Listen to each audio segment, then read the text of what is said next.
एटा गोटे भूल धारणा गोटे बेकार कथा ये आलोचना चलती किसी तुतुमे ना वी आर वन बेगुनिया बोलगड़र मुझे जड़े बासिंदा मो घर बेगुनिया बोलगढ़ मो कर्मभूमि बेगुनिया बोलगढ़ आम आसू लोक साहय कर संपर्क कर राजनीति करुचे खाली कौन जड़े विधायक हेल्ले विधायक जड़े कौन बेगुनिया रे ये प्रदीप भाई आमर बेगुनियार विधायक ओडिशार जेकोसी जगार जाकि प्रश्न पचारि पारे समस्या उपर उपस्थापन करेंगे से शिक्षार हो स्वास्थ्य हो टीचर्स मान कथा समस्त विधायक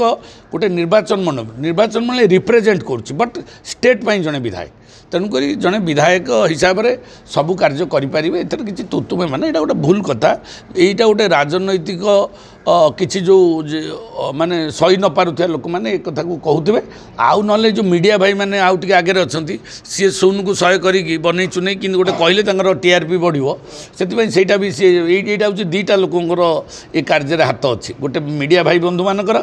आउ गोटे हूँ कि असहिष्णु लोक जो मैंने चाहती बेगुनिया बोलगढ़ विकास से मैंने कथा कहे जे तुम राजनैतिक दल आम राजनीति करूँ निर्वाचन लड़िलु सर